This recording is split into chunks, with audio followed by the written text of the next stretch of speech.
12ஆம் நிலை. இயேசு சிலுவையில் உயிர் துறக்கிறார். இயேசு மெசியாவே, உம்மை நாங்கள் வணங்கி ஆராதித்து போல்கின்றோம். ஏனென்றால் உமது திருசிலுவையால் நீர் உலகத்தை மீட்டி. வலப்பக்கம் ஒருவனும் இடப்பக்கத்தில் ஒருவருமாக இரு கள்வர்கள் நடுவில் அவரை சிலுவையில் அறைந்தார்கள். சிலுவையில் கிடந்து கொண்டு தன்னை சிலுவையில் அறைந்தவர்களுக்காக ஜெபிக்கின்றார். நல்ல கள்வனை தேற்றுகிறார். அவருடைய தாயும் மற்ற பெண்களும் அழுது கொண்டு சிலுவையின் கீழே நின்று கொண்டிருந்தார்கள். இயேசு தன் தாயையும் அவர் அருகில் நின்ற தம் அன்பு சீடரையும் பார்த்து, இதோ உம் மகன் என்று தன் தாயிடமும், இதோ உன் தாய் என்று அருளப்பரிடமும் கூறினார்.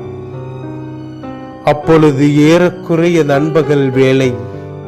தந்தையே, உமது கையில் என் ஆவியை ஒப்படைக்கிறேன் என்று இயேசு உரக்க கூவி உயிர் நீத்தார்.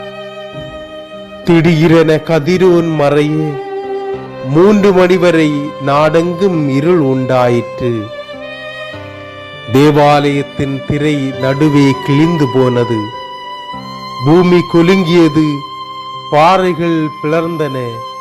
கல்லறைகள் திறக்கப்பட்டன. நிகழ்ந்ததையெல்லாம் கண்ட நூற்றுவர் தலைவன் உள்ளபடியே இவர் நீதிமான் தான் என்று சொல்லி கடவுளை மகிமைப்படுத்தினார். வேடிக்கை பார்க்க வந்த மக்கள் கூட்டம் நிகழ்ந்ததை கண்டு மார்பில் அறைந்து கொண்டு திரும்பியது. நான் பெற வேண்டிய ஞான ஸ்நானம் ஒன்று உண்டு, அது நிறைவேறும் அளவும் நான் எவ்வளவோ தாகமாயிருக்கிறேன். ஆண்டவரே, நீர் விரும்பிய ஞான ஸ்நானத்தை பெற்றுக்கொண்டீர். உமது தகன பலியை நீர் நிறைவேற்றினீர். என்னுடைய பலியும் ஒரு நாள் முடிவடையும். நானும் ஒரு நாள் இறப்பேன். அன்று உம்மை போல இவ்வாறு ஜபிக்க எனக்கு வரமருளும். பரலோகத்தில் இருக்கிற எங்கள் பிதாவே, உம்முடைய நாமம் பரிசுத்தப்படுவதாக. உம்முடைய ராஜ்யம் வருவதாக. உம்முடைய சித்தம் பரலோகத்தில் செய்யப்படுவது போல பூலோகத்திலும் செய்யப்படுவதாக. எங்களுக்கு வேண்டிய அப்பத்தை இன்று எங்களுக்கு தந்தருளும். எங்கள் கடன்காரர்களுக்கு நாங்கள் மன்னித்தது போல எங்கள் கடன்களையும் பாவங்களையும் மன்னித்தருளும். எங்களை சோதனையில் புகவிடாதேயும், தீயோரிடமிருந்து எங்களை ரட்சித்தருளும். ஏனெனில் ராஜ்யம், வல்லமை, மகிமையும் என்றென்றும் உடையனவே.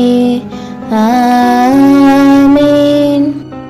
அருள் நிறைந்த மரியே வாழ்க, ஆண்டவர் உம்முடனே. பெண்களுக்குள் ஆசீர்வதிக்கப்பட்டவள் நீரே. உம்முடைய திருவயிற்றின் கனியாகிய இயேசுவும் ஆசீர்வதிக்கப்பட்டவரே. மரியே, பாவிகளாயிருக்க எங்களுக்காக இப்பொழுது எங்கள் இறப்பின் வேளையிலும் வேண்டிக் கொள்ளும். ஆமென். ஆண்டவரே, ஆசீர்வதித்தருளும்.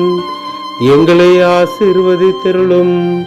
உமது இறை எண்ணெயே, உமது திருமகனின் திருக்காயங்களை எனது இதயத்தில் ஆழமாய் பதிய செய்தருளும்.